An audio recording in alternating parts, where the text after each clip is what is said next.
Yet another new variant of COVID-19 detected in the UK. This one originally identified earlier this month in South Africa. Okay, folks, so it's 2021.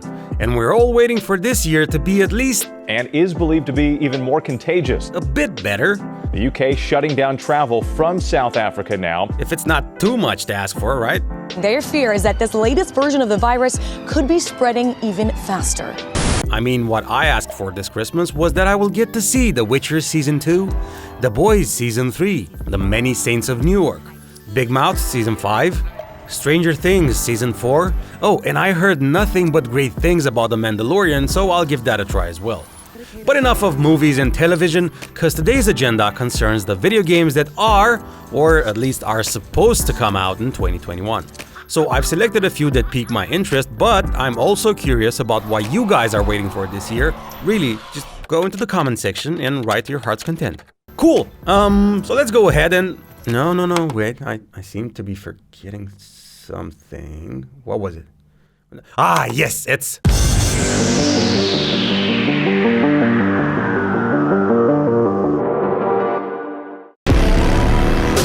You believe you cheated death. It is death that has cheated you. Chronologically speaking, the first game I want to hit this year is Cyberpunk 2077. I know it's a 2020 release, but it wasn't really much of a release now, was it? And there's no need for me to babble on about why I want to play this, so we'll just skip past it.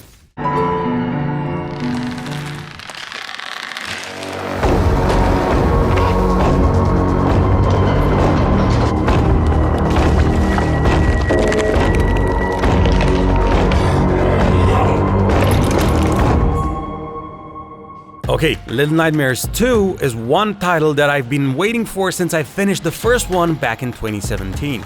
You know, when you could sneeze in public without the fear of... Remember, get him alive if you can, but get him! Search every ravine, every crevice, but the fiend must be found!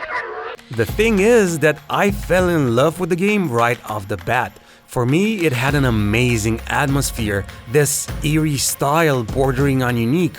Although I wouldn't go that far because of other titles like Inside. The game was heavily inspired by Hayao Miyazaki's anime gem Spirited Away, which I also fell in love with upon seeing it for the very first time. So I can say without a doubt that watching this anime before playing Little Nightmares is kind of a must if you truly want an amazing experience with the game. The gameplay wasn't something revolutionary by any means, but the story revealed by the gameplay itself, the way it completely hooked me during the entire playthrough that I finished in one sitting, left this sense of longing, one that I wholeheartedly wish will get addressed in this next iteration.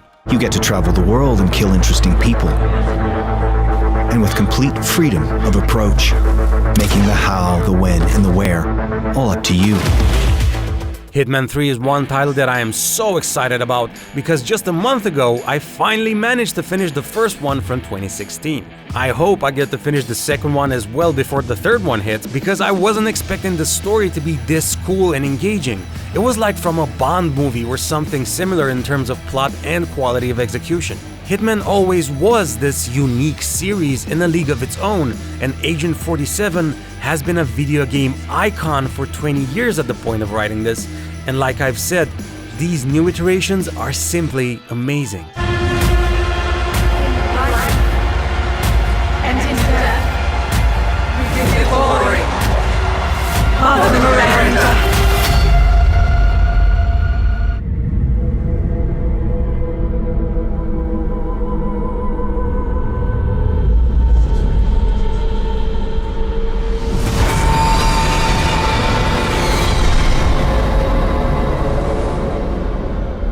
Resident Evil Village is up next on my list, but honestly, I wouldn't want to play it unless I really had to, which I kinda do, which is sad for me, because I hate getting scared. Let me put it this way, when you have bank loans to pay, you get your fill of thrills just by waking up in the morning and remembering about it. It was just a dream. So, the first one, as in Res 7, scared the living shit out of me, and I'm not a fan of jump scares. It was an amazing game, at least the first half anyway, but why would I want to feel all of this negative emotion and tension for like 15 hours straight when I can play something that makes me feel good inside? Well, there is a simple answer for that. Because the game looks amazing, the team behind it is one of the best in the industry at making horror games, and as long as a game makes you happy or sad, scared or safe, it has done its job. Like with all media products, the worst thing they can do is make you feel nothing. So yeah, you bet your sweet ass I'm gonna play this terrifying game.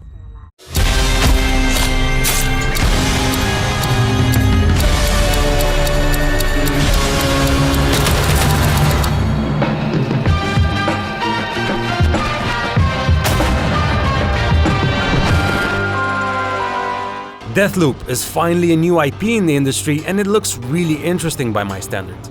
It's been presented as a roguelike game, which makes it even more appealing in my eyes. Now, if you're not familiar with the term, roguelike simply means that when you die, you start over, but with certain twists. In some roguelike games, you get to keep your progress in some form or another, like unlocking an ability or gear that makes the game easier the next time you go through it. Dead Cells is such an example, and it is simply spectacular.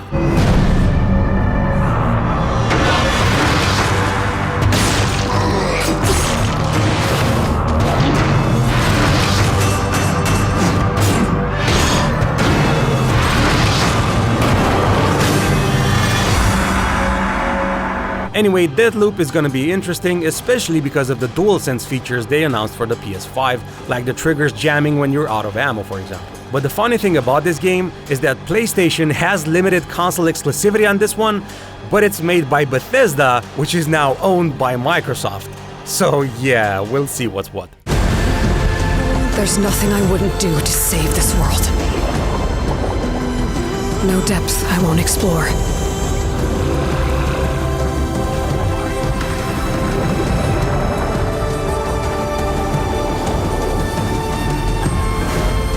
No secret I won't unlock.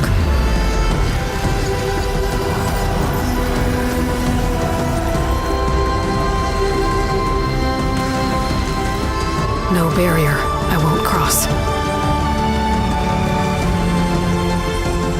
Horizon Forbidden West is up next, and oh boy, huh? What can I say about this one?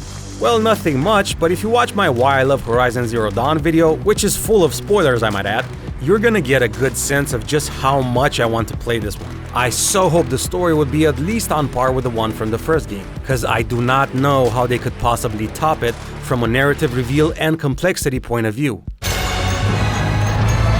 Ratchet and Clank, I've been looking everywhere for you. Put down the Dimensionator, Nefarious. Put down the Dimensionator. Yeah, right. Today I will finally be free of the both of you. Soon, everything you see will be mine. Ratchet & Clank Rift Apart is another Sony exclusive I cannot wait to get my hands on. And if you played the one from the previous generation, you know exactly that it's like playing a Pixar movie. The combat, the graphics, the story, the voice acting are all top-notch. And things only get better for Rift Apart because of the speed of the SSD on the PS5 that makes the levels load almost instantly. Also the DualSense features, which I hope to God will be as good and well thought out as in Astro's Playroom. And they announced a 60 FPS feature for the game. News couldn't get any better. The choices you make now will define the legacy of Hogwarts. Hogwarts Legacy took everyone by surprise last year when it was revealed for the first time, and for me, it looked f***ing amazing. I mean, I'm not a Harry Potter fan per se, I like the series, but I can't say I'm in love with it. But when I saw the trailer, I got so enraptured by it. First off, the graphics look insane on this thing. Granted, much of the trailer looks like in-game cutscenes, but there are glimpses of gameplay and it still looks great. In my mind, this title can promise a whole lot in terms of visual art, because if it's only limited by the developer's imagination, it can turn out as one of those games that you will remember for the longest time. especially because it's an RPG and I cannot wait to see how they made the leveling system and so on.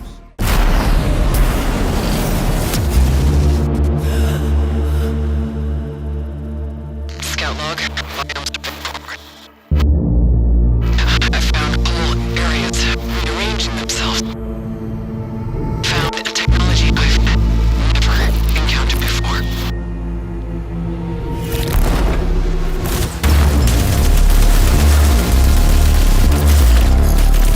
Returnal is another title I'm excited about, and that's because of one main reason.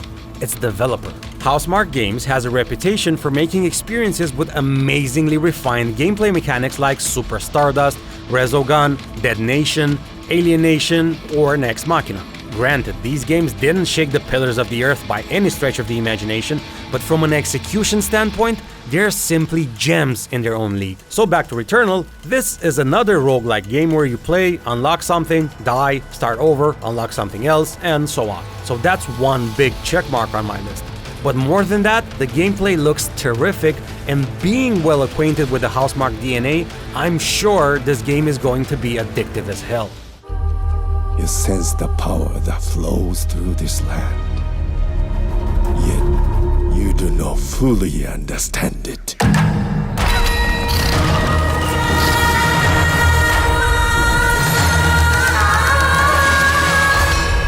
Driven by the belief that you can help these troubled spirits.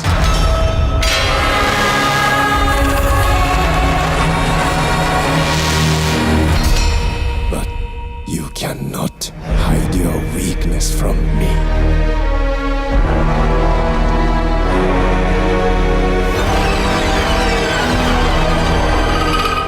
Kena Bridge of Spirits is among the games that left me drooling from the side of my mouth upon its reveal. This is because ever since I've played Fable 1, I've been a sucker for epic fantasy games as means of escapism. And this game looks right up my alley when it comes to atmosphere, graphics, and I think gameplay as well. At first sight, it looks a bit childish, but hey, if this doesn't work out for me, Project Athia is coming somewhere along the lines of 2023 for the PlayStation 5.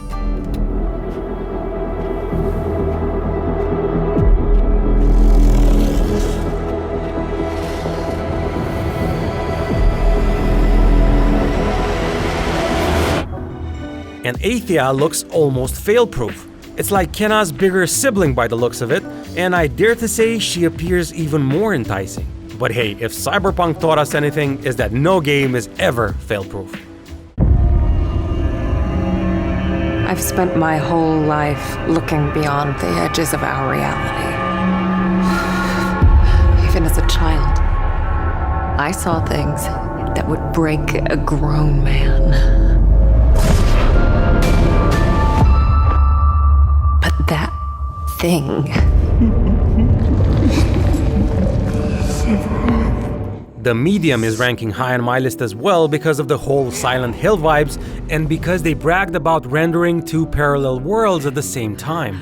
The whole shebang is that apparently at certain points in the game, you will switch between your world and the other one, sort of like this upside-down version from Stranger Things. From what I've seen, it looks quite impressive, and if the story will be on par with the graphics, and of course the gameplay as well, it could turn out to be an excellent title for Microsoft. The developers behind this title are the same ones that made Blair Witch, Observer, and Layers of Fear, so they kinda have this sweet pedigree. What are your opinions about this one? Excited or not? Go in the basement! Get into the tunnel! Hey! Come on,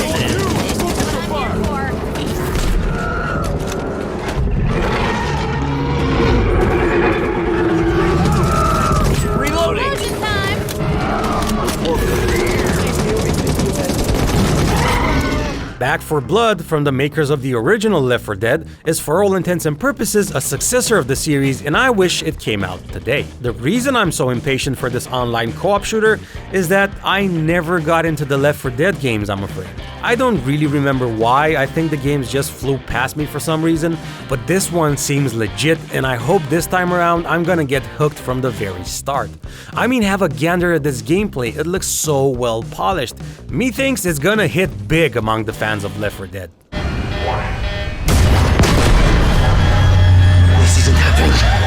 I'm going to have to make an emergency landing. Hold on, Chief. Halo Infinite, well, there's no point in me making fun of the state of the game shown back in July of 2020. All the jokes in the world were made at its expense, and I just want the game to come out and show us all what it's capable of. I'm sure that it's gonna be a good, if not a great, Halo game, especially now that the game director left, or more likely was indirectly fired from the studio because of the aforementioned state. Although it's kind of ironic in my mind, because Phil Spencer is in charge of Xbox, and he knew exactly what the game looked like before he agreed to show off the game at their showcase event. Who knows what's going on at Microsoft with all of their missing console launch exclusives, but the way things are going, a step down from Phil Spencer as head of Xbox is not out of the question. Although he did manage to turn the image of a failing Xbox brand completely around with launches like the Xbox One X and positive gamer-centric messages from there on out, but if this console launch was a test of his managing skills, then in my humble opinion, he failed at it. Which is not the end of the world or anything, maybe he's just not cut out to be great at his job from this point of view. Okay, so I've listed the games I want to do more with than just check out for the sake of trying them. And now, because I'm a bit skeptical about how these next games will turn out, together with the fact that not every one of them fits into my must-play lineup, I'm gonna quickly go through a bunch of other games. Vampire the Masquerade Bloodlines 2 is such a title that I'm not too convinced by, but it does seem like it has great potential. I think that the vampire-themed games that died off a long time ago still have a lot of stories to tell, and here's to hoping this one will be such a great narrative experience.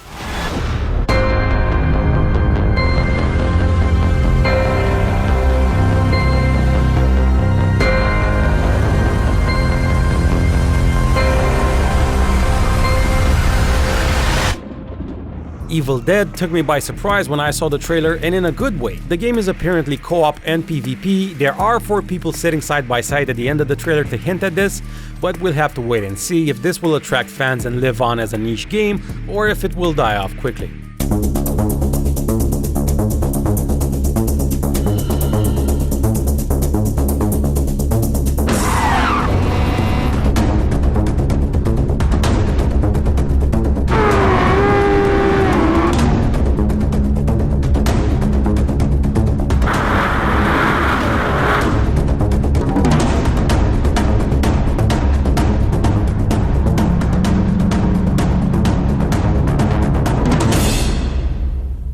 I expect Gran Turismo 7 to have the best graphics ever created for a racing sim game. We all saw the trailer with the ray-traced reflections and overall impressive visuals, but more than that, Polyphony Digital, the dev team that's been making these games for 170 years now, stated they want to push the PS5 to its limits with 4K resolution, 60 frames per second, and the aforementioned ray tracing elements. Sadly for me, I never was a big fan of car sims. I found them a bit boring compared to arcade ones like Forza Horizon or Drive Club, made rest in peace, but I am very tempted to try this one out. Stray came as a huge surprise for me when I saw the reveal, and that's because of one simple reason. Well, 2, me loving cats being the other reason. But the main one is innovation through gameplay. That's something that games like Gone Home, What Remains of Edith Finch, Journey, Firewatch, Unfinished Swan, and many others managed to do so well. The fun thing about most of these games is that they are published by the same company that's publishing Stray as well, Annapurna Interactive, so I believe it's in good hands. And Stray managed to catch my eye because I love all of the games I just mentioned. You play as a cat in this futuristic cyberpunkish world, and I cannot wait to see what the team behind the game has in store for people like me who love short-lived narrative experiences just like this one. And speaking of playing with small creatures, The Lord of the Rings Gollum is next on my list to try out, but I don't know. There was a bit of mixed messaging from the start. The dev team said they wanted to make their own version of Gollum looking completely different from Peter Jackson's version. Why? I don't really see a point in that other than pride, I guess. I mean, Gollum looks perfect in the movies. Why try and change something so iconic? It's like The Mandalorian would show off a new version of Darth Vader or something in the means of. In my mind, it just sounds silly and self-absorbed to try and come out with another visual representation. Anyway, it looks like in the end, they still went for the movie Gollum look. or at least Gollum if he was like 6 years old and still had a huge baby head and massive eyes. I do not know what the hell is going on here, honestly. But things are subject to change, and I will try any game that looks like it could teleport me back into the Tolkien universe.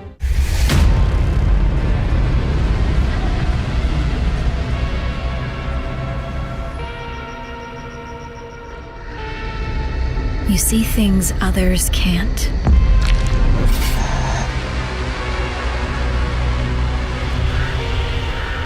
Hear threats others don't.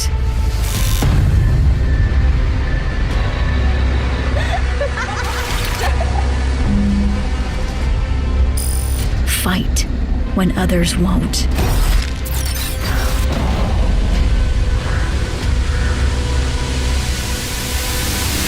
Okay, last on this list is Ghostwire Tokyo. That's also a timed PS5 exclusive like Deathloop, because like Deathloop, it's as well published by Bethesda, owned by Microsoft. Still funny that the company that launched its new console with no exclusives and that owns two of the most expected third-party next-gen games will release these two next-gen games on the competition's platform. How can you not see the irony in that? It's spooky. Anyway, Ghostwire Tokyo looks extremely appealing from a creative point of view, and I do hope this game will turn out great. People are vanishing in Tokyo. You must find out why. You will encounter conspiracies and the occult. It's spooky. Now, if you made it this far in the video, first of all, God bless. Second of all, you might wonder why I didn't include a certain bald bearded god from the Land of Ice in my list.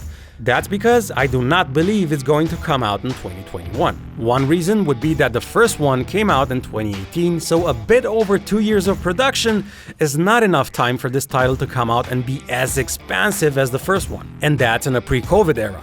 You can imagine that the studio was shaken up a bit when the virus first hit, so I think they got set back a couple of months at least just because of that. Oh, and also Sony's being coy about the game releasing on the PS4 as well, and from our point of view, it looks like they're cowering in fear of the public's reaction. Which is kind of the right thing to do, honestly, especially when Sony just had the biggest console launch in history. Where I want to go with this is that I hope they make God of War Ragnarok come out on the PlayStation 4 as well. They did sell over 113 million of the damn things. It would be quite stupid from a business standpoint if they don't have it out on PlayStation 4. Unless it's an in-between title to showcase the power of the PS5, sort of like an Uncharted Lost Legacy standalone affair. And to finish off with some juicy gossip you might have already heard, the rumor mill is twisting and turning with news of Sony buying Bluepoint Games, the studio that made the Shadow of the Colossus and Demon's Souls remasters. But that's not the actual big news, but the fact that Bluepoint might be remaking Legacy of Kain Soul Reaver for the PS5 is. Also, apparently the whispers mentioned something of the Old Blood, something regarding a Bloodborne remake. I don't know, might be true, might not be. Although it could make sense given the fact that Sony refuses to update Bloodborne with a 60 FPS patch. I mean, a guy did this in his mom's basement already, what's stopping Sony? Maybe this remake, we shall see. Now, I know this video took a while, but hey, who doesn't like lists of upcoming video games, especially when they're so awesome as these? But now, I shall bid you adieu and bonne chance. And let's not forget the most romantic words in the entire French language, no? Omelette de fromage? Oh, Dexter, Dexter! French is the language of love. Oh, say it again, Dexter. Omelette de fromage. Ah. Thank you all for watching, and a huge thank you especially to our patrons for believing in us. We need all the support we can get in order for Late to the Party video games to become a full-time thing for the both of us here. And with every new patron, we are immensely grateful. Stay safe and hope to see you next time.